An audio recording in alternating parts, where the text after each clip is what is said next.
오늘 우리에게 주시는 이 말씀은 예수님께서 많은 사람들, 무리들 앞에서 나병 환자가 와서 고쳐달라고 할 때 고쳐준. 나병은 그냥 지금 현대의학으로도 고쳐지지 않는 병입니다. 상처가 아무는 것까지는 되는 거예요. 그런데 그 병 근원이 고쳐지지 않는 것이 나병입니다. 현대의학에서까지도. 물론 다른 것들도 많이 있죠. 현대의학이 아무리 발달이 되어도. 나병은 옛날부터 있던 것들인데 그렇습니다. 그래서 이것은 나병은 영적인 문제와 결합되어져 있다고 보는 거죠. 어제도 울산 작게 말하면 언양에 계시는 어떤 집사님이 목사님이 아직까지 병원 계세요. 우리는 퇴원해 계시는 줄 알았습니다. 그러면 이제 찾아오셨댔는데 그분도 바로 그러죠. 오늘 우리는 바로 이런 어떤 하나님의 말씀이 그대로 삶에서 실천되어지는 것이 참 어렵다. 그래요. 여러분, 주님은 이런 것을 이제 고쳐주시면서 마지막 4절을 보십시오. 여러분, 말씀 4절을 보시면 뭐랍니까? 예수께서 이르시되 삼가 아무에게도 이르지 말고 다만 가서 누구에게? 제사장에게. 오늘날로 말한다면 목사에게 가서 이 말이에요. 몸을 보이고 모세가 명한 예물을 드리고 네가 그렇게 치료를 받았으니까 그 치료받은 것에 대해서 예물을 드리라. 예물이 어떤 거나요? 예물은 그냥 어쩌다가 그냥 하고 싶은 대로 하는 그런 게 아니죠. 가장 우리가 쉽게 생각하면 결혼을 할 때에 여성 쪽이 됐든 남성 쪽이 됐든 처음으로 보내는 예물이 있잖아요. 그것을 왜 예물이라고 하나? 예를 갖추어서 온 정성을 다해서 보낸다. 이런 뜻이란 말이죠. 그게 예물이에요. 그러면 하나님이 이렇게 했을 때에 모세가 명한 예물을 드리라 이 말은 네가 그런 하나님의 은혜를 입었고 믿고 감사를 드리려면 네 그 정성을 다해라 이런 말이죠. 우리가 이렇게 하나님 앞에 드려지는 삶을 살아가라는 거예요. 이게 먼저다. 제일 먼저 할 일이 이거라는 거죠. 그래서 하나님은 이렇게 전혀 어떤 것으로도 치료되지 않던 부분을 이 사람을 완전하게 이걸 보고 우리가 치료 방법에서 전인치유라고 말합니다. 전인치유를 하신다. 여러분, 그러면 왜 하나님이 이렇게 우리를 보고 내가 너를 완전하게 치유해 줄게, 즉 전인치유를 해줄게 하는가? 우리가 사는 세상 속에서 사람에게 들어오는 악한 것들이 있는데 그 악한 것들 중에서 특별히 이 악령의 세력들, 도대체 이 악령의 세력들이 들어오는 문들이 있다는 거예요. 우리 육체의 눈으로는 이런 악령이 들어오는 문들을 우리는 제대로 파악하고 이해하기 어려운 면이 있습니다. 그러나 분명히 이런 문들이 있는데 제일 먼저 보면 이런 악령이 들어오는 문이 어떤 것을 통해서 들어오나? 따라합니다. 알면서도 죄를 지으면 악령이 들어옵니다. 여러분, 사람들이 그런 게 있나요? 없나요? 알면서도 죄를 짓면 그 죄를 통해서 악령이 들어온단 말이죠. 이걸 우리가 알아야 돼요. 그래서 우리가 이게 죄라고 알면 그 죄를 거부해야 되는 거예요. 잘라내야 되는 거예요. 없애야 되는 거예요. 단절시켜야 되는 거예요. 그 다음 두 번째는 또 어떤 것을 통해서 우리에게 이런 더러운 영들이 들어오는가? 우상숭배를 통해서입니다. 여러분. 악한 영들은, 더러운 영들은, 어둠의 영들은 우상숭배를 통해서 무수히 들어온다는 거죠. 우상숭배가 어떤 거냐? 어떤 형상 앞에 가서 꼭 절한다고만 해서 그게 우상숭배인가? 그렇지 않습니다. 하나님이 원하지 않는 것을 섬기고 숭배하고 따라가게 되는 것은 다 우상숭배입니다. 바꿔서 말하면 하나님보다 더 사랑하는 것이 있다면 다 우상숭배인 거예요. 그래서 오늘날 많은 분들이 자기 자녀를 하나님보다 더 사랑하고 있는 사람이 무수히 많습니다. 저희들이 자랄 때는 어른들이 그렇게 안 한 것 같아요. 그러나 오늘날은 그렇지 않아요. 그래서 제 방에 같이 있었던 환자분 한 분이 아이가 타던 자전거에 치여서 다쳐서 이제 들어왔어요. 그냥 부인하고 같이 치곡동에 있는 분인데 그 산책을 하다가 거기는 그렇게 자전거 타는 데가 아니래요. 산책로이기 때문에. 그런데 아이가 모르고 그냥 탔겠죠. 내리막길에 그냥 쏜살같이 내려 달려서 그냥 아무 생각 없이 걸어가는데 그 자전거에 받치고, 물론 아이도 넘어졌지, 자전거. 사람에게 받쳤으니까. 그런데 이 부모가 와서 우리가 그걸 위해서 보험을 들어놔서 보험 처리 다 할 건데 왜 우리 아이를 보고 뭐라고 하냐고. 그러니까 이분은 다쳐서 아무 소리 누워 있는데 다른 그 공무원이니까 다른 사람들이 보고 여기 왜 이렇게 자전거를 세게 탔냐고 그랬던 분이 있는 모양이에요. 아무리 그렇다 하더라도 이렇게 사람이 다쳤으면 그 다친 사람을 우선 돌보고 해야 될 텐데 그 부모가 그런다는 거죠. 그래서 이분이 내가 정말 그냥 이렇게 이야기를 해서 치료하려고 했는데 그분이 내가 보험 처리 다 해줄 테니까 하고 막 그러더라는 거예요. 그래서 병원에 올 수밖에 없는 상황이, 물론 이렇게 다친 데 여러 군데 있어요. 예. 그러나 뼈가 부러지거나 이런 건 아닌데. 그래서 이분이 한 열흘 정도 있다가 이제 나갔죠. 예. 우리는 이거예요. 우상숭배가 뭐냐? 하나님보다 더 사랑하는 것은 어떤 것도 다 우상숭배예요.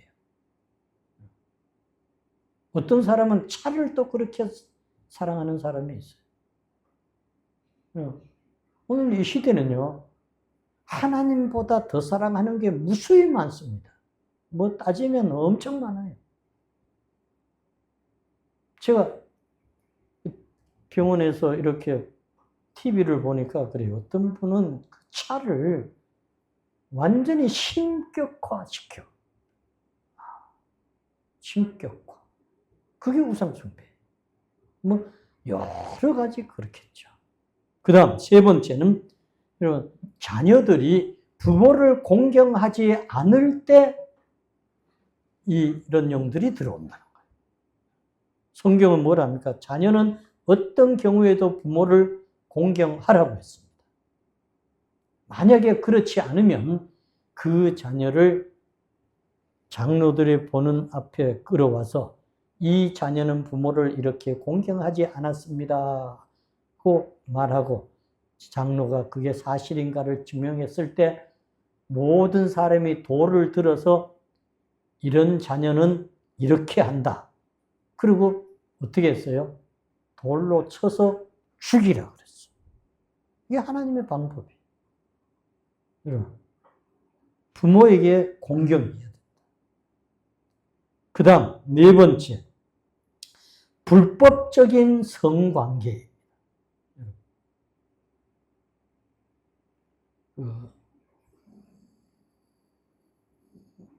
뭔가 그 상담 이렇게 하는 어떤 프로그램이 있죠. 그 여자분이 무슨 박사 나와서 하는 건데 거기에 나온 걸 보면 그래요. 어떤 사람들이 그냥 아예 그냥 공개적으로 그렇게 성관계를 여러분 자기 부인이 아니고 자기 남편이 아닌 우리는 이런 것들 하나님이 다 뭐가 들어오게 악령이 들어오게 더러운 영. 그 다음 육체를 하나님보다 더 신뢰하는 것. 다섯째는 우리가 육체를 더 신뢰할 때 이런 역사가 된다. 그 다음 여섯 번째는 도둑질할 때. 또 거짓 증언할 때입니다. 제가 만났던 어떤 분은요. 그 땅 준다는 것 때문에 네가 이렇게 보증을 써주면 땅을 이렇게 등기 이전해 줄게. 그것 때문에 이 사람이 왜 자기 땅이 없이 남의 땅에 도지만 짓고 있던 사람인데 거기에 혹해서 가서 거짓 증언을 써주고 그 땅은 등기 이전으로 받은 거예요. 이분이 안수 집사인데 어느 날 교회도 안 오고 이분이 그 부인 집사님이 아무개 집사가 왜 저런지 모르겠다고 며칠 전부터 안 먹던 술을 먹고 있다는 거예요. 부인도 모르는 거죠. 근데 본인은 교회 집사니까 양심에 꺼리낌이 있었겠지. 목사님 신방도 안 받겠다고 그래요. 그런데 거두절미하고 나중에 안 사실이지만 그렇게 돼요. 거짓 증언, 도둑질 이런 걸 통해서 또 그런 영들이 들어온다. 그 다음 일곱 번째는 용서하지 못할 때 들어온다는 거죠. 사람이 살아가면서 하나님은 어떻게까지 용서하라 그럽니까? 베드로가 7번 용서하리까 이럴 때 주님이 뭐라고 그랬어요? 7번뿐 아니라 70번에 7번이라도 뭐 해라? 용서해라. 근데 사람들은 이거는 내가 어떤 일이 있어도 용서 못한다. 이런 게 사람들에게는 있단 말이죠. 용서 못하는 것을 통해 이런 악한 영들이, 더러운 영이 들어와요. 그 다음, 8번째는 맹세하는 것들입니다. 여러분, 사람들은 내가 맹세하건대 뭐 이런 말을 한단 말이에요. 술 먹는 사람들 앉아가지고 뭐 하다 보면 서로 그렇게 맹세하는 게 얼마나 많은지 몰라요. 그러면 예수 믿는 사람은 없나? 있다니까. 그 다음 9번째는 비판적, 정죄하는 거. 그렇게 비판을 안 해도 될 거를 비판하고 정죄 안 해도 될 거를 정죄한다. 그 다음 10번째는 유전적인 저주들이 있습니다. 유전적 저주들. 나와는 상관없지만 유전으로 내려온 저주들이 있다. 그걸 통해서 그렇게 계속해서 악령이 내려오고 있다. 그 다음 11번째는 내가 하는 저주의 말을 통해서 악령이 역사한다. 요즘도 그런 사람들이 가끔씩 있어요. 보면. 왜? 제가 이렇게 길을 걷다가 보면 어떤 사람들은 그저 길을 걸어가면서 하는 소리라고 그렇게 막 저주의 말을 막 하는 사람들이 있어. 왜? 어떤 사람이 전화에다 대고 막 그렇게 하는 거예요. 그 외에도 심지어는 부모가 자기 자식에게도 그러죠. 제가 어릴 때 보면 우리 고향 동네에서 어른들이 그랬어요. 요 벼락 맞아 죽을 놈아 그랬어. 애가 말 안 듣는다고 자기 아들 보고 욕 벼락 맞아 죽을 놈아 그랬는데 진짜 그 아들이 벼락 맞아 죽었다. 학교 갔다 오다가 벼락이 내려쳤는데 애가 멀쩡하던 애가 그냥 벼락 맞아 죽은 거예요. 그 외에 보면 부모들이 온갖 그런 저주, 정말 많습니다. 우리가 따져보면 이걸 통해서 그래서 심지어는 자기 자신에게 저주하는 사람들도 있어요. 자기가 자기 자신에게. 그래서 이런 말들을 보면 시편 34편, 잠언 18장, 마가복음 1장 등등에 자기 자신에 대해서 저주하면 이런 것들이. 그 다음 부모에 의해서 저주의 말들은 창세기 9장, 창세기 27장 등에 나타나 있습니다. 그 다음 이 저주의 말들은 하나님의 사람들이 저주할 때 히브리 13장 17절, 여호수아 6장 26절, 열왕기상 16장 34절 등등에 보면 하나님의 사람들이 저주할 때에도 마찬가지입니다. 그 다음 12번째는 영적, 감정적 충격에 의해서도 이런 악한 영들이 들어오는 문이 된다는 거예요. 여러분, 그래서 우리는 이 영적, 감정적 이런 충격들이 사람이 살면서 얼마나 많은가. 여러분, 이런 것들을 우리가 하나하나 체크를 해보면 좋은데요. 이 시간 다 하기가 어려운데 하나만 제가 한번 해보겠습니다. 정말 우리가 살고 있는 이런 영들 속에 우리가 상담을 하게 되면 이제 이런 것들을 다 체킹을 해보고 그럽니다. 근데 거짓의 영들을 통해서 앞에서 말씀드렸던 것처럼 그럼 그 거짓의 영들이 이렇게 풀어서 보면 어떤 것들인가 보면요. 비난하는 거, 속임수, 너무 과장한 거, 유선자, 거짓말, 혼돈, 모독, 허망한 상상을 가지는 것, 낮은 자존감, 아무도 나를 원하지 않는데, 아무도 나를 좋아하지 않네. 난 왜 이렇게 못생겼지? 난 왜 이렇게 어리석지? 나는 구제불능이잖아. 결코 나는 결혼하지 않을 거야. 내가 과거에 그랬거든. 그때는 이런 것들이 바로 이런 영들에 의해서 그런 걸 몰랐어요. 하나님이 나를 버리셨잖아. 나는 결코 변화될 수 없어. 거짓말쟁이, 뚱뚱보, 매춘부, 여우, 이 여우야. 바보 같은 놈, 바보 같은 니은. 희망이 없어. 나는 희망이 없어. 병신, 실패자 등등 이런 것들은 다 누가 조정하고 있는 거다? 거짓 영이 조종하는 거. 근데 사람들이 그걸 모르니까 그냥 입에서 나오는 대로 막 하는 거예요. 자기가 그런 줄 알아요. 절대 그렇지 않다는 거 우리가 이해를 하면서 이런 모든 것들에 대해서 하나님은 오늘 말씀에 있는 것처럼 주님이 이런 것들에 대해서 뭐 하신다? 치유하신다. 믿습니까? 사람이 할 수 없는 것을 하나님이 다 치유하신다 했습니다. 기도하겠습니다.